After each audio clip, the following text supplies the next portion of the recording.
This is the Dallas Morning News. Hello, everybody. Welcome into SportsDay Insider, presented by the Dallas Morning News. I am Kevin Sherrington, joined by my pal Evan Grant. David Moore is at the owners' meetings trying to decipher Jerry Jones, and so we will talk a little bit about that in a minute. But first, Evan's back from a road trip. The Rangers made to Cincinnati. A really crazy three-game series. If you just read the numbers from that series, Evan, and did not know the outcomes of the games, you would have said, "Oh, they got plowed in those three games." Yeah, and they came out of it, 2-1. Their second series win of the year. They're 2-0 in series. What a crazy couple of games, three games that was. yeah. It just the first night, Kumar Rocker just wasn't very good. His misses were all over the center of the plate, and it just made it easy for the Reds to go to town, and they did. They had 6 runs on them in the first 2 innings, and it was, it put the Rangers in a really bad spot because they had really no bullpen that night. They had 2 guys, and it was a prescription for disaster the rest of the turn of the series if they were going to have to go deeper than that just to finish the game. So you get through Monday night when they lose 14-3, and you think this has the possibility of going really bad. But I think the answer to all this is that, it started out really badly, Kevin. I mean, Kumar Rocker really probably shouldn't have gotten out of the second inning, and he did. He gave the Rangers 3 innings. But his misses were all over the heart of the plate, and the Reds are an aggressive team, and they hit fastballs, and that was just a bad matchup. And it put the Rangers in a really delicate position because they only had 2 relievers available, really, on Monday night. Their bullpen was kind of gassed from a heavy workload over the weekend. And so you look at all this, and you're sitting there Monday night thinking this series could go really bad, really fast for the Rangers. But I think the answer to all this is, when Nathan Eovaldi is involved in the mix, he understands the assignment.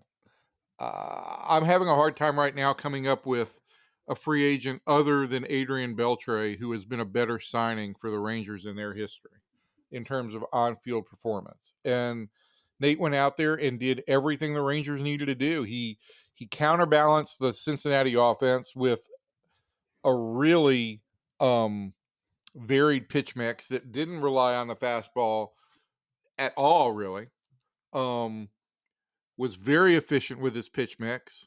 Didn't have an inning of more than 15 pitches. And you look up in the 9th inning, he's still in the game. He's got 90 pitches. The Rangers have scored on a Wyatt Langford home run, and that was it. And they're winning 1-0. And darn if Nate doesn't finish the game out in 99 pitches, the first 1-0 Maddox in Rangers history, where a starter goes the full game and under 100 pitches, the first 1-0 game since pitching numbers were kept, since pitch counts were kept in the late 80s. I did go back. Charlie Huff won a 1-0 game in 1988. I think he pitched 11 innings in that game, and he threw 163 pitches. 163. He would just get warmed up too. Well, explain to people what a Maddox is, Evan. I already did. So you just weren't listening. You just said a Maddox. You didn't say which Maddox it was. I said a Maddox, which is a game of under 100 pitches, complete game. Who was it named after? Is named for Greg Maddux, who had 4 of them in his career, but had 4 1-0 Maddoxes, but had a lot more complete game under 100 pitch performances. And here's a cool stat. The last 2 1-0 Maddoxes in baseball have happened over the last 3 years. The pitching coach both times, Mike Maddux. Greg Maddox's older brother. That's correct. Yeah. I'm assuming at this point in time that our audience is familiar with the Maddoxes. Oh, then let's not even use first names anymore. Let's just say, use whatever we want in there. Then why be specific about anything? Let's just assume that's what. All right, Sherrington. That's what we do here in journalism. We just assume the reader knows things. So anyway, I'm having a hard time coming up with a more impressive regular season start in Rangers history. Folks, I got a new puppy over the weekend, and I'm having a babysitter right now because my wife is not feeling all that well. So she's a little bit squirmy. So we're all Birdy. babysitting the dog. That's the deal. We're all babysitting the dog now. Her name is Birdy, and I'm going to send some pictures of her on the internet later on. But she can bark occasionally, so I'm trying to babysit her just a little bit. Anyway. Yes, that's not me objecting to what Evan says. That's his dog. So get that straight. Anyway, I'm having a hard time coming up with a regular season pitching performance by a Rangers starter that was more impressive than that, given all the circumstances. I know it's early in the season, but the ability for the Rangers to get in a real issue with their bullpen was significant. And Nate turned everything around for the Rangers and not only got them a win, I think saved the bullpen for the ability to pitch on Wednesday, which we'll get into in a second. And I think he paved the way for Jack Leiter. I really think having Nathan Eovaldi pitch in front of Jack Leiter is going to be beneficial for Jack. And what we saw on Wednesday was Jack Leiter go out there, retired the side in order the first 3 times through, just like Nathan had done the day before, just using the same kind of pitch mix and not relying on his fastball nearly as much as he usually does, getting quick outs. And in the 5th inning, he's allowed 1 hit on 70 pitches. And it was looking like he was going to go, into the 6th and have the first quality start of his big league career. Of course, the problem with throwing a bunch of breaking balls is that you put a lot of stress on your fingers because you're really ripping on the seams and you're causing a lot of friction. And he already had a little bit of a tender area of skin on his middle finger on his right hand. He ended up with a blister there. So that led to his departure. I looked at the blister yesterday after the game, and I mean, not that I'm a medical doctor, although I do take care of puppies. But I think that it didn't look terribly red. It just looked like the skin had been pulled off.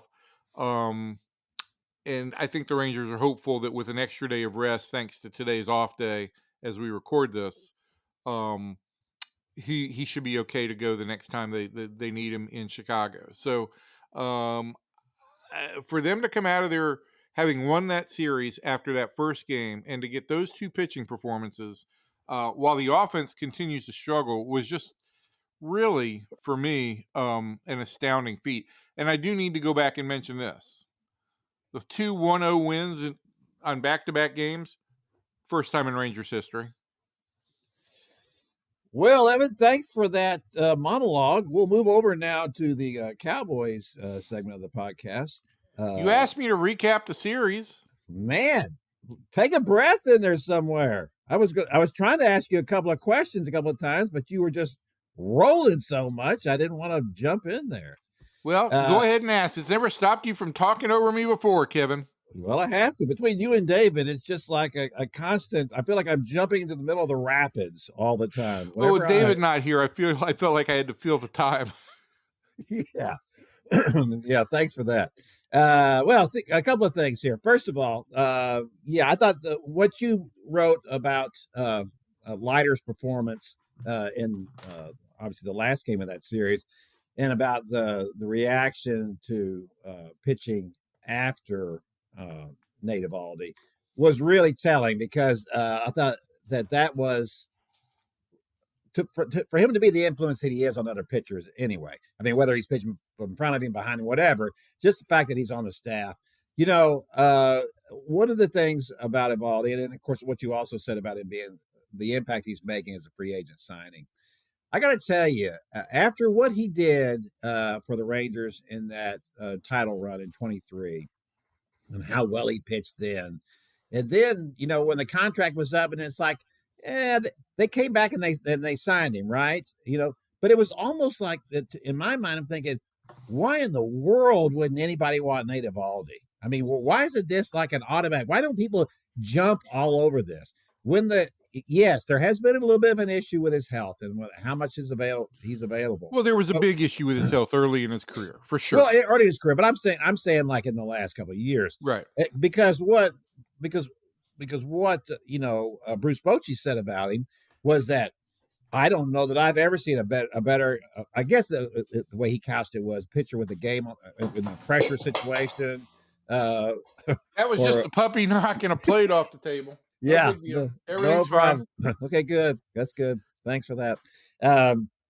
Is that yes? That's the way I feel about him. I feel like that in the time that Bruce Bochy's been here, and maybe it's just because we're both old guys, is that so many of my opinions dovetail with his. If I like something, if I like something about this player or what they do, he likes what that. And I'm thinking that he likes it first, and I'm just trailing along after that. Oh, so you're saying you could have been a Hall of Fame manager? Oh yeah, for sure. Yeah, no question about it. If I just maybe played baseball professionally, I could have done that. This is like that George Costanza thing, when Jerry's asking him, what do you think you could do? He goes, well, I'd like to be maybe a baseball announcer. He goes, well, it kind of helps if you actually played baseball. But anyway, no, my point is that it's not hard to figure out. Sometimes in baseball, people will tell you stuff. People who really know a lot about the game, and you'll just go, okay, I'm just going to have to take your word for this because I'm not seeing it, right? But with Bruce Bochy, when you have done something, in especially in a big-time situation like Nathan Eovaldi has done, and you do what he did the other day, it's like, yeah, this is special stuff, what he does and what he's able to do on the field. You read from everybody else talking about Nate that, well, he's got the stuff of a number 3, but he's got the makeup of an ace. And that's the thing about him, is that he makes all this work, whether he's got his fastball or not.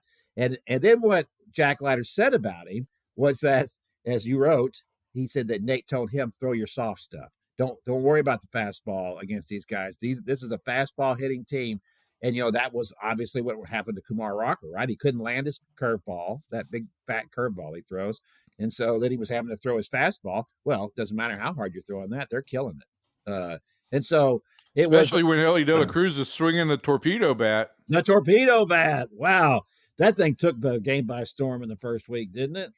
It's funny. We certainly heard about the torpedo bat on Monday night, but then when Ellie De La Cruz went 1 for 8 over the next 2 games, we didn't hear that much about it. No, there were a bunch of duds. There were no torpedoes the rest of the week. Yeah. So, well, and you and I talked about that too, as Tito Francona pointed out. These torpedo bats, yeah, they might make a little difference. It's more about who's wielding them than anything else. It's just like steroids. Steroids did not make you into into a good hitter. It made a good hitter a better hitter, the fact that you were on steroids, because you were just stronger and made a quicker bat and all that. But if you couldn't barrel up a ball, you're not going to be able to be a great hitter just because you're taking steroids. It's the same thing with a torpedo bat. I do believe it's possible that if you're putting the fat part of the bat, in a better place where they can hit it, then yeah, it's going to be effective. But if you're not a good hitter, it's not going to be effective. I just want to say this about the torpedo bat and try and say it as quickly as I possibly can, is what the Yankees are swinging versus what the rest of the league is swinging right now are different things. The Yankees have spent a lot of time measuring their players, basically creating like a golf club fitting for their players. Yeah. They've taken all the data on where the players hit the ball and where their misses are. And by misses, I'm not talking about swinging misses. I'm talking about just poorly hit balls. And for each player, almost individualized, they've moved the barrel or the heart of the barrel a little bit, maybe a 1/4 of an inch in some guys, maybe a 1/2 an inch in some guys. They've adjusted that, and not all the bats are the same. So though the Yankees have created a competitive advantage with those, the rest of the league may get some benefit from the torpedo bat, but I don't think that it's going to match up with what the Yankees have done, because this has been, it's not just a question of ordering bats. The Yankees have put science behind this, and I do think it's something that it's going to take the rest of the league to catch up a little bit. Yeah, that's interesting. I didn't know that. The fact that I didn't think of the Yankees as advanced analytics, right? We think of Tampa Bay for that. That's the organization that has all the really advanced, metrics.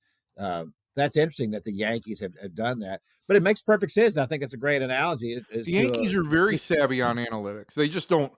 They don't crow about it a ton, but they're very savvy. I mean, they were one of the first teams to have, and I'm going to write about the Traject pitching machine that the Rangers have added this year, which is a whole different story, but it's basically a hologram of a pitcher throwing, a pitch in BP so that you can face Garrett Crochet before you're actually facing Garrett Crochet. And I do think that it's improved the Rangers' approach at home because the Traject machine can't travel. It's a big, big deal.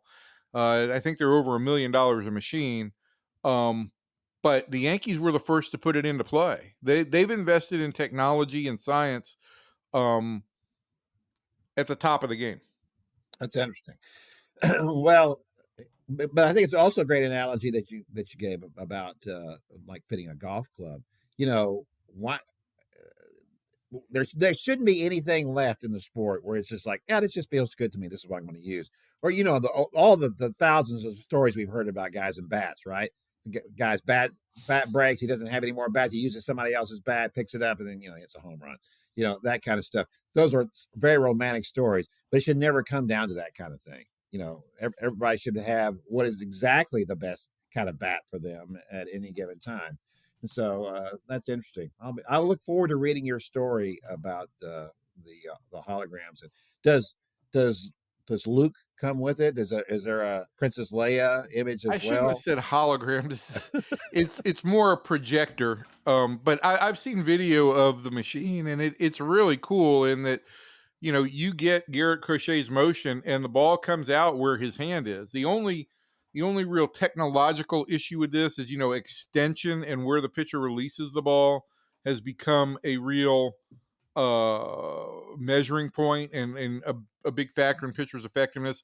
And for the Traject machine to be able to do that, I think you're going to have to create more of a sliding gantry that allows the machine to move out a little bit when the pitch is delivered.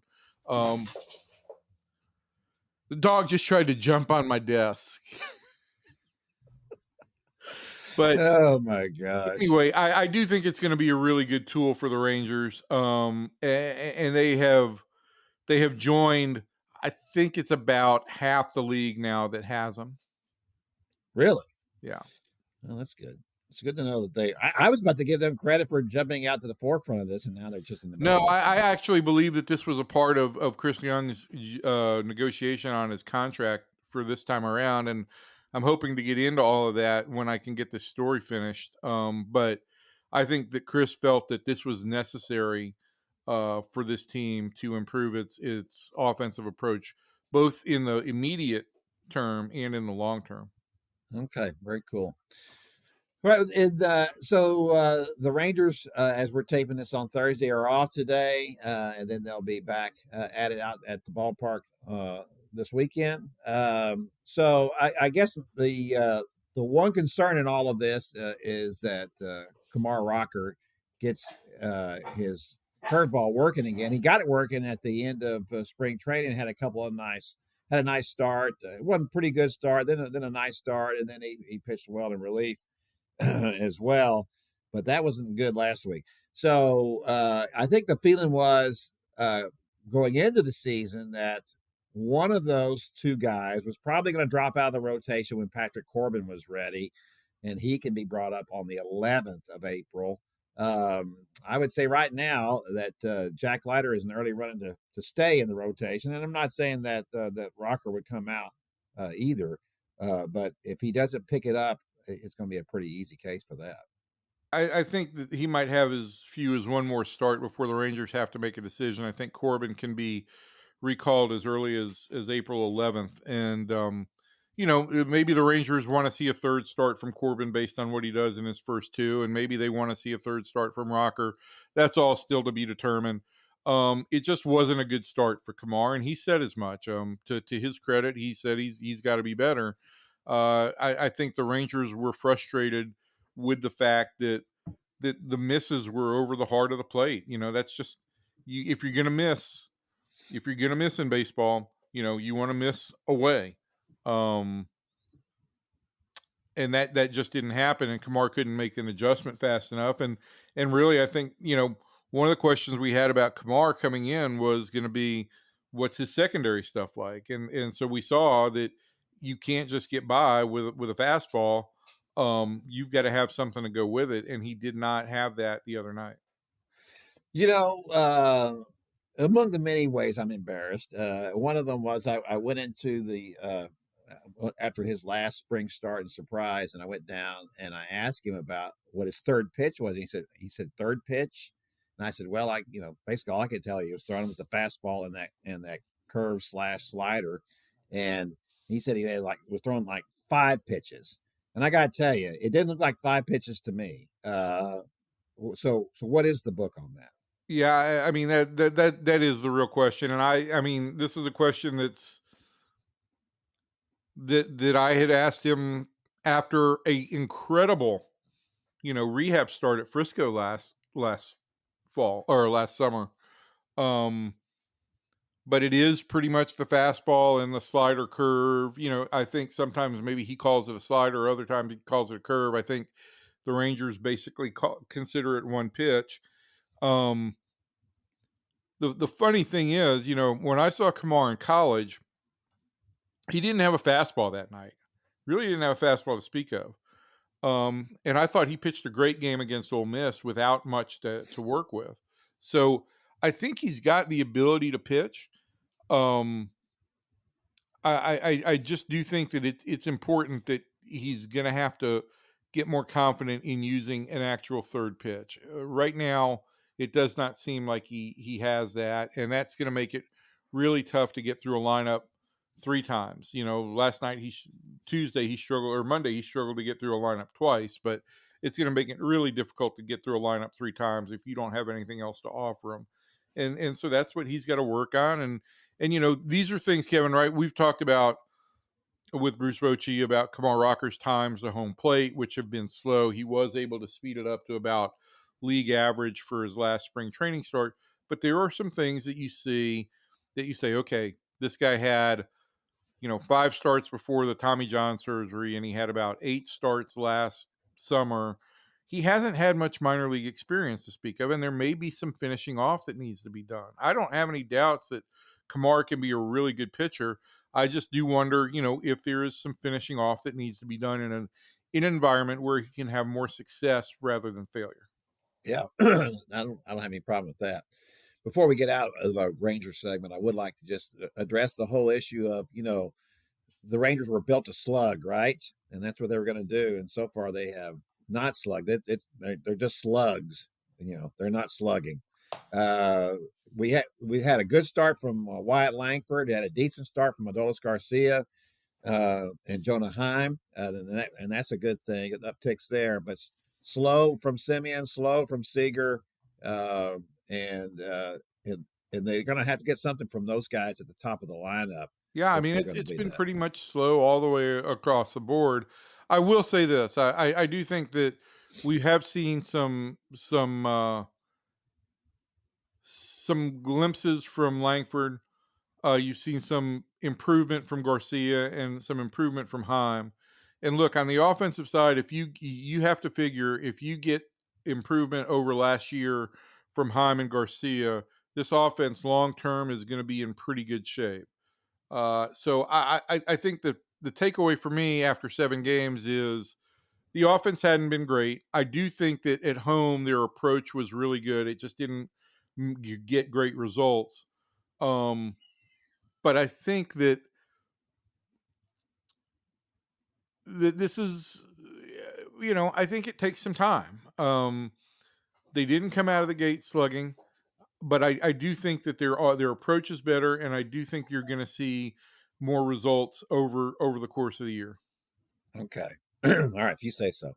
Yeah, I'm not really worried about them hitting. They'll hit, I think, eventually. There's too many good hitters in this lineup, I think, for it to be something that lingers that long. All right, that's going to do it for the Rangers segment of our podcast. We're going to move over now and talk about the Cowboys. Of course, that's David is at the owners' meetings in Florida, and of course, once again, Jerry Jones says a lot of crazy stuff and draws a lot of attention to himself. Sometimes I think he just does it. He knows he's saying something stupid just so people will pay attention. Uh, I don't have any other explanation for it. Why else would he say, in referencing contract extension negotiations with Micah Parsons, and when he's talking about Micah's agent, David Mulligetta, who's one of the big power brokers in NFL free agency. It's not he's not somebody that people don't know. Twice he made a point of saying he didn't even know his name. Kevin, can I just ask you a question? Can you just explain the whole Micah Parsons thing to me? I'll hang up and Well, listen. yeah, the thing about all of this is that, of course, as we know, Micah's still under his rookie contract, and so the Cowboys don't have to re-sign him right now, but they know they have to really get this thing done, because the last thing you want to do is go into a contract season with Micah. He's one of the best players in the NFL, so there's been a lot of talk about this. Why hasn't it gotten done? They really need to get it done. They can't wait. Of course, Jerry waited on Dak Prescott. He waited on CD Lamb. He waits on everybody. And as he explained it the other day, the reason he waits, he said, I'd rather pay more and get it right than to get it wrong, than to screw it up, is what he said. And how that makes any sense, well, it takes somebody like David Moore to explain it to you, because David spends a lot more time around Jerry than I do. But what the way that David explained it was, Jerry went on to say that there have been times when I have given contracts to people, and then they play really well, and then they want to tear up their contract and renegotiate. That happened with Emmitt Smith, it happened with Deion Sanders, it happened with Zach Martin, it happened with Jason Witten, and to some extent, it happened with Tony Romo. Look, I get that. That's frustrating when a player comes back and doesn't want to, play under the deal he has. But that's just part of the game, when you're playing with the big boys, that's what you got to put up with and figure that out. It doesn't mean that you just go on and on and on and holding on and waiting to find out, what you're going to get with a player.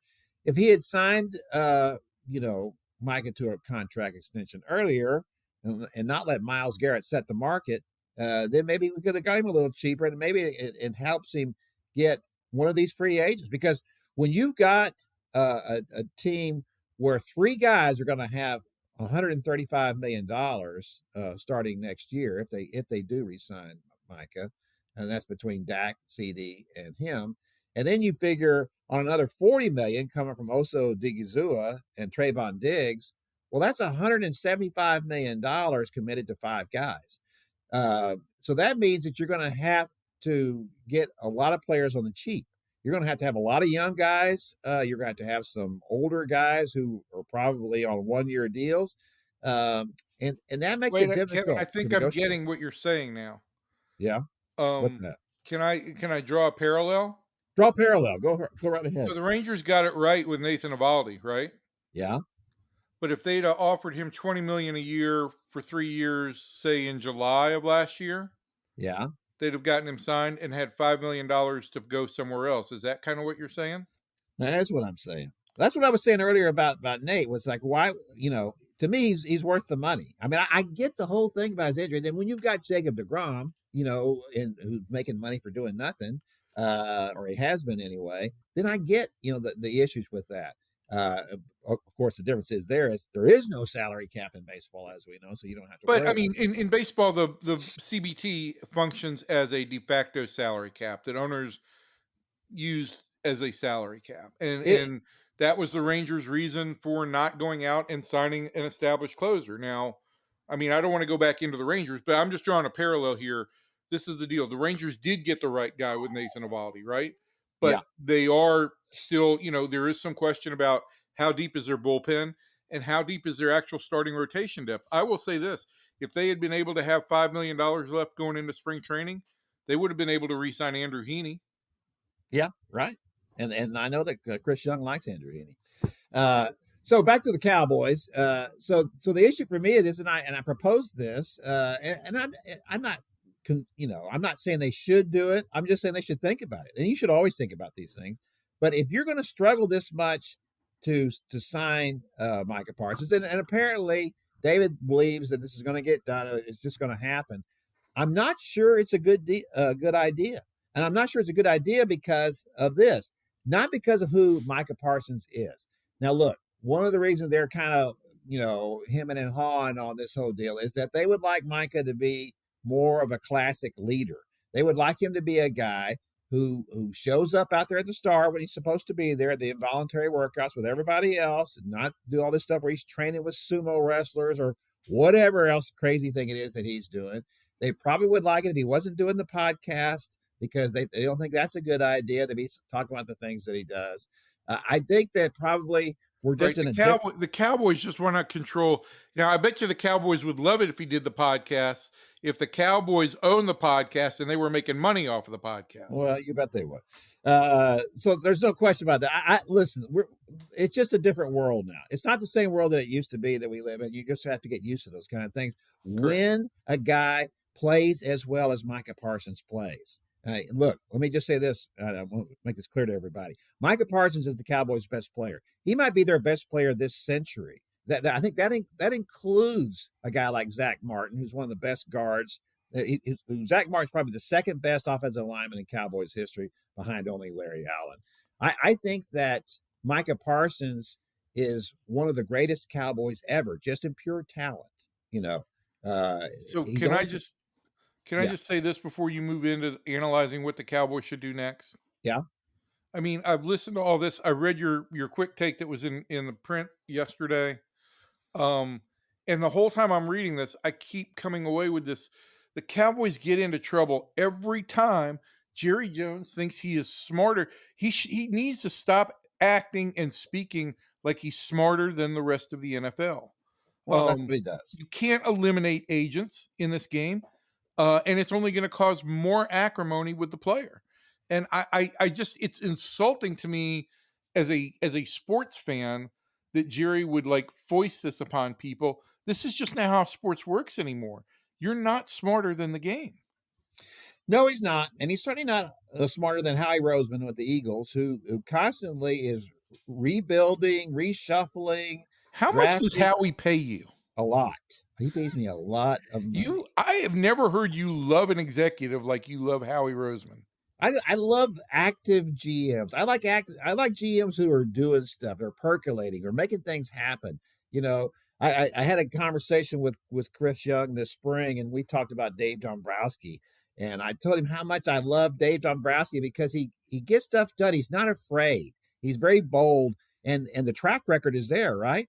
Taking 4 teams to the playoffs. I mean, he winning World Series. I mean, he's organizations. He's terrific. And Howie Roseman's in that class. Dave's long-term vision, ever since he left Montreal, Dave's long-term vision has really been about October. His horizon ends at October every year. Yes, it does. And if it doesn't work out, he just moves on. And that's what Chris said to me. He goes, "I'm not interested in moving on. This is where I grew up." No, but I mean, I know what you're saying. But yeah. But yeah, that's his vision. But that's the thing. If Jerry can't make these things work, if you're getting boxed in by your superstars, it's kind of like that whole NBA model, right? Where everybody wanted to have the 3 superstars. And then the problem with that was if you got 3 superstars in the NBA, then how do you construct the rest of the roster? It's kind of a little bit of a mess. And then one of those superstars gets hurt, well, you're really screwed then because the guys that you have behind them are not very good. And so that model kind of came and went, really, right? Now you're seeing where people are kind of back to, more of the 2 superstar model where we have better role players behind them. And I think I'm just beginning to wonder if the Cowboys wouldn't be better off if you can make the right move, like Bill Barnwell did for ESPN, in which he proposed in a trade where it would be a 3-team trade between the Browns, the Cowboys, and the Falcons. And in that 3-team deal, which is all very complicated. But the Cowboys would end up with the second pick, which is the Browns pick, and then they would end up with the 15th pick, which is the Falcons pick, and then they give up their 12th. So they'd have 2 first-round picks, then they'd also pick up a 3rd-round pick. Now, is that enough for Micah Parsons' talent? He's a Hall of Famer. Probably he keeps this track. Look, with the second pick, the whole point would be that you try to get Abdul Carter of Penn State, who is everybody's Micah Parsons starter kit. He had 12 sacks this year after they moved him over. They did basically the same thing with Abdul Carter that they did with Micah Parsons. Only he is, I think, because of what Micah Parsons has done, now people are recognizing the talent that's there. That's why the Cowboys got Micah with the 12th pick back in the day, because everybody thought he was good. They had no idea he was going to be this good. If anybody had any idea that Micah Parsons was going to be this good, he'd been the first pick of that draft. So is he the best player from that draft? Is he? Yeah, from production standpoint, yeah, for sure. So, and then that guy, Patrick Surtain, was the cornerback the Cowboys wanted to take, and he went at 8, I think, to Denver, and that's why they traded down and took Micah Parsons. And Surtain, he's tremendous. He was in the running for Defensive Player of the Year as well. I mean, he's a tremendous player, but he's not a game wrecker like Micah Parsons is. It's close, but he's not a game wrecker like that. So, Abdul Carter, could he come in and give you a reasonable facsimile of Micah Parsons? And I'm not saying he'd be as good.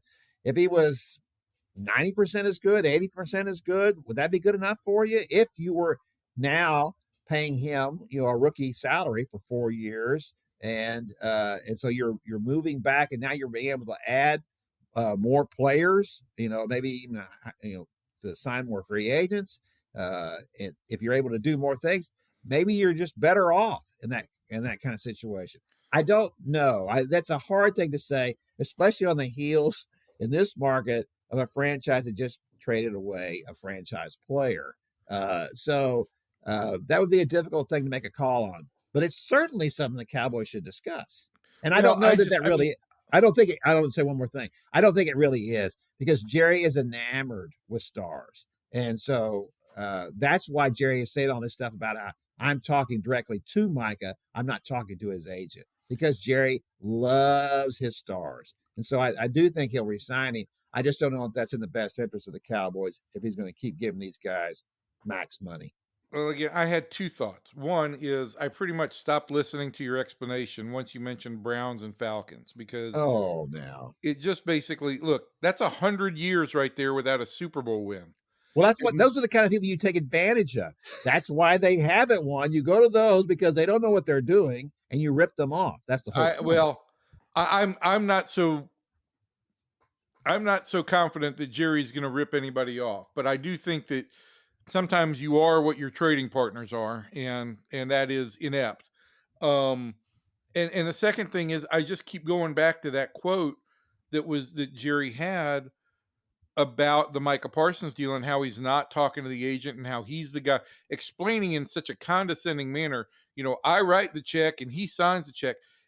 I can't see how anybody in the market, fan, player, Micah, his agent, wouldn't read that quote and just be boiling mad, because it's just it's condescending and insulting in so many ways.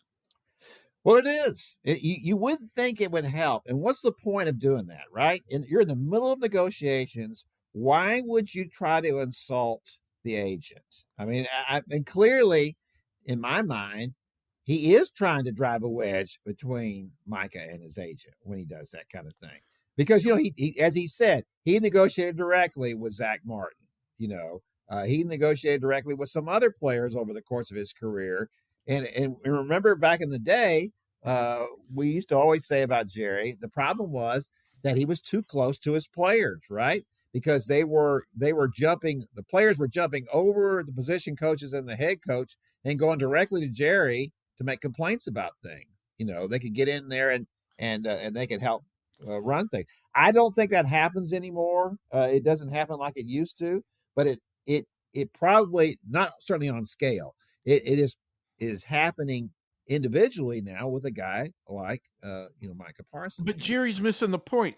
Yeah, maybe Zach Martin he could negotiate directly with, but Parsons has said he wants his agent there. Yeah. Respect the player's negotiation stance, because anything else, look, I mean, I don't want to get into socioeconomics or political or anything, but I think more and more you just see this. If I'm a millionaire and I'm negotiating with a billionaire, I'm 100% convinced that that billionaire is going to try and take advantage of me. And that is the message that Jerry is sending everybody, that I'm going to outsmart everybody and get Micah Parsons for cheaper than he should get. Yeah, I don't know if I would say that, but then he just said, I'd rather pay more and not screw it up. So who says that? I mean, that's what's so crazy about all this stuff with Jerry. It's just a bunch of blather. And it makes for, it fills airtime and it fills up print and the rest of it. The problem in the end is that, as I said, is that he will end up paying this guy because he likes him. That was the problem back in the day. Look, in the 90s, let me give you a specific example. He signs a fullback who's a very nice guy and is a very nice player, but he signed him to a nice big contract when he shouldn't have, and that's the problem, is that back in the day, he was given the players that he really liked big deals, big contracts. And I don't think he does that as much anymore. They are better about managing their cap than they used to be. Of course, back in the early part of his career, there wasn't a cap. So he could do those kind of things, and it got him into trouble. He wanted his players to love him, I think. Certainly the good players to love him. And I think that was part of his ego. He liked that part of it. He's different now from what he is. Of course, that was 35 years ago. So obviously he's going to be different. But it's still a mess. And there's no question about that. They are a mess, and they are approaching a zone where you're going to have some really high priced players who are really good, and the rest of the team is not so good. And that's a mess. You don't want to be there. You either want to be at a point where everybody is that all dovetails together, the talent all melds well, or you want to be in a position where you can just bottom out and start all over again. But that's hard to do when you're going to have those kind of contracts. They got a lot of work to do. Let's move on from Jerry talk. I How's the dog handling all that? How's Birdy handling the Birdy is lying in my tennis ball chair right now. She's hanging in. She's hanging in there. All right, we're going to move over then. Stop talking about the Cowboys. That's making you sick. I'm with you. I don't know why this one makes me so much madder than the other things, but it's just like a total disregard of the hierarchy of how this works now. Well, there's no question about that. It borders on some things that we could question about, how Jerry's doing in his dotage. But we'll see. Sometimes he has a reason for doing what he does. I'm not going to justify it though. All right, let's talk a little bit about the Final Four is coming up this weekend. It's right on it's right in front of us here, as a matter of fact. This was a kind of the classic chalk type Final Four, all the number one seeds. So it was. And we're reading. It was funny. I'm reading more and more that, like, with NIL, right, you're not going to have the Cinderella stories as much anymore, because that takes a year or two to kind of build those teams. And the minute that those teams have a good player, he's transferring somewhere else. That is a long time power. Yeah, I think that's probably a logical explanation, although I don't think it explains Butler. I don't remember all the players that were on those Butler teams, but I think there's still room for that team that is just 6 or 7 or 8 guys who have played together for 4 years, and so they know each other inside out. And a little bit like in the Olympics, when you see these countries and they don't have any great players on them, but they've been playing together for 10 or 15 years, and so they know each other so well, and they use that cohesiveness to get on a nice run. I think that's still possible, but there's no question that the players that in those mid-majors who were good players that people just didn't know about coming out of high school they have moved on Yep. to bigger programs now. So on one side of the bracket, you've got Duke playing Houston, and on the other side, we've got Auburn and Florida. These are four teams that are kind of similar. They're all really defensive oriented programs that they run on that. So it's going to be interesting to see how that works. I have, of course, a vested interest in the Houston Duke angle. Not only did I grow up in Because Houston, you graduated from Duke. yes, I would. I don't think I could have graduated from Duke if I had started back then. And you gave me all these years to do it. I went to the University of Houston, graduated from there, and then I covered U of H for the old Houston Post from 1982, the spring of '82, after they lost their first Final Four to Michael Jordan, North Carolina. I was assigned to the beat right after that. And then I covered them through into the fall of 1985. So I covered the last two Final Four runs by Houston back then.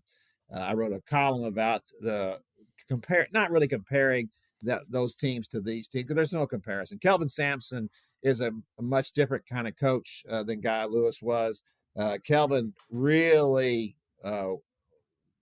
stresses defense. Guy Lewis, they ran these zone traps, and they were very good and very effective, but obviously they were famous for dunking the ball, right? I mean, that's why they were called Phi Slama Jama. So Kelvin Sampson's teams remind me more of Milton Richardson's Arkansas teams in the early 90s at 40 Minutes of Hell. They just get in people's faces, and they just don't stop. They do. One of the things that they do on defense that's so remarkable to me is that when the ball handler goes behind a screen, when he comes out of the screen, he's now got two guys on him, and the whole point of the ball screen is to get you open, right? And now you've got two guys on you. It's remarkable how they execute it. It's a pleasure to watch. So Kelvin Sampson has four core tenets, and three of them are about defense. So that tells you the emphasis on it. They are the number one defense in the nation. Of course, Duke has a very good defense as well. They're the 7th ranked defense in the nation, and they've got Cooper Flagg, who is going to be, the top pick in the draft. So that is going to be a really good game, I think. I think if Houston remains true to its identity, I think that they will win that game. The problem for Houston, in my mind, is that when you expend that much energy on defense, it has to come with a cost, and that cost is your offense. It's hard to be a two-way player when one side of the ball you're playing that hard. L.J. Cryer is their leading scorer. He played, amazingly enough, he was a freshman on Baylor's national championship game, the team that eliminated the Cougars in the semifinals, in the Final Four semifinals that year. So I wonder how many times has a player won a national championship on two different schools? I mean, I guess that's probably happened before, but if the Houston were able to do that, that would be really remarkable if they did. So we'll see. I'm very intrigued by that game. I am going to go ahead and home it up and say that I think Houston will win. They will beat Duke, and then I think Auburn will beat Florida, and I think that Houston will beat Auburn for the title. So, Evan, who do you have in the Final Four? Kevin, how long have you known me? About 20 minutes. How many times have I ever picked against an SEC team? Well, I mean, you're going to have two of them in this. I know. And so here, let's do this. We'll make a bet. Okay. Let's make a bet. All right. I'll take the winner of that side of the bracket, and you can have the winner of the Duke Houston game, and we'll bet lunch. Lunch? What? Where are we going to have lunch? S&D, our favorite place. Wow. Okay. Now you're talking. Okay. So really, I don't care. I mean, I know the women in my home would like for me to be picking Florida, and I really like what I saw from Walter Clayton Jr. My heritage makes me pull for Bruce Pearl a little bit. It's always nice to have a good, nice young Jewish man coaching in the Final Four. But I think the SEC was the best league in basketball this year. As we know, it's a basketball conference now. Yeah. And so I will give my wife the nod this one time, and I will go with the Gators. Chomp chomp. And let's just say that Florida beats whoever comes out of the other side of those two fine academic institutions. I think you're taking a shot at Cougar High when you say that. I was taking a shot at Duke.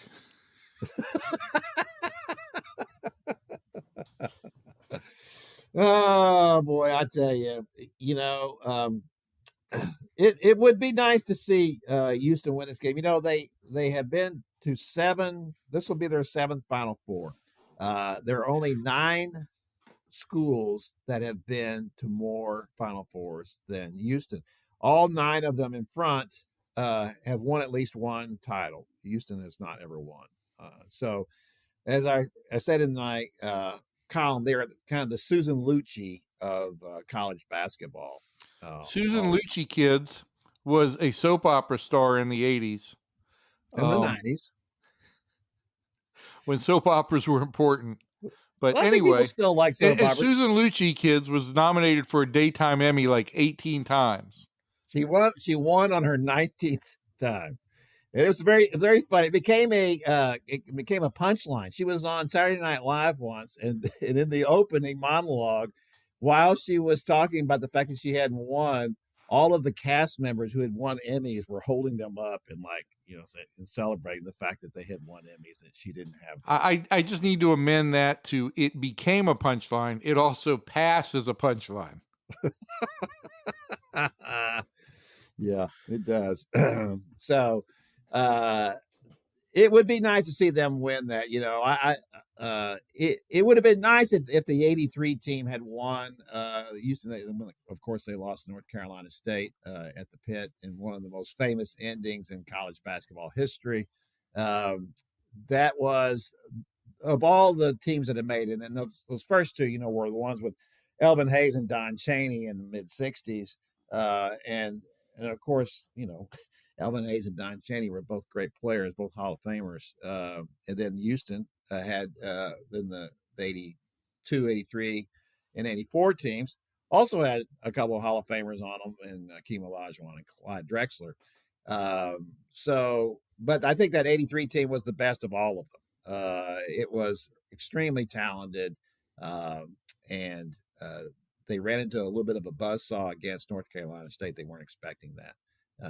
North Carolina State was still riding a high from beating Georgia in the semis. That was Georgia. That is the worst semifinal team ever in the Final Four. That Georgia team. That Durham guy. What was his name? Hugh Durham. Hugh Durham. Yeah. What a joke. What a joke that team was. Meanwhile, Houston's playing, Louisville in this huge dunk fest in the other semifinals. And of course, that was part of the explanation for what went wrong for Houston, was that they expended so much energy in that comeback, dunking in the semifinals at elevation. That had been a storyline before the Final Four. It's like, how's that going to affect people? And everybody just tried to poo-poo that whole thing. And it clearly was a factor in the game. I remember at one point in the finals, Lorenzo Charles, who, of course, had the winning shot, the winning dunk, picked that air ball out of the air. From Derek Wittenberg. He was bent over at the baseline after some kind of play down there, bent over, holding onto his shorts, just gasping for breath while the ball's going back the other way, And then Lorenzo Charles ends up making the play of the game and, practically the century. That was, I felt, I didn't, as a UH alum, look, I went to school. It was a commuter school then. It's a commuter school now. But I didn't have any affection for it from an alum standpoint. I just liked those guys. They were nice guys. That guy Lewis I don't think he ever got his just due. I would have liked to have seen that team win the title. Had they won the title, people would call that one of the 5 best college basketball teams ever. It really, whether they won or not, it's one of the 5 best college basketball teams ever. But no one gives them. If you don't win it all, you don't get your due. So I'm sorry that they didn't break that. I think it would be nice if the Cougars broke that streak now. Kelvin Sampson is a really good coach. He's done a really good job. He's a little sensitive about his name. Occasionally gets called Kevin. I don't know why he's got a problem with being called Kevin. It's great. I name. do. Yeah. So I think, if he gets that, maybe people will get his name right and he can be happy about it. He's got the last name of Sampson. How can you be complaining when you got a name like Sampson? Holy cow. I hear you. Yeah. So anyway, and then now let's see. So this is our potpourri segment. We need to talk a little bit about the Mavericks. Let's wrap this up. You've wandered all over the place with Houston memories. Wow, that's a shot. These are pretty good memories. Okay, they made a 30 for 30 about it. Did they make a 30 for 30? And you star in that. I did star in that. I was fantastic. But let's just tell them that we'll talk next week about a basketball reunion. Yeah, the Mavericks going to have a basketball reunion next week. If you weren't aware, the Lakers are coming in next week, and the Mavericks are going to play a guy named Luka Doncic, who after a little bit of a break-in period has been pretty good for the Lakers. Shock of all shocks. Shocker. Yeah, shocker. Meanwhile, Anthony Davis has come back for the Mavericks, and he's really putting on some gritty wins for our local club, our hoops club. So that'll be fun. I'll be out there for that game. I'm interested to see the reaction for that. That will be really something to see what everybody does. So I guess that's going to do it for us. Evan's ready to go. His dog is out the door, I think. And there's been a mad escape here, and I need to attend to whatever's happened. Dogs on the loose. All right. So from everybody in here and everybody out there, thanks, and we'll see you next time.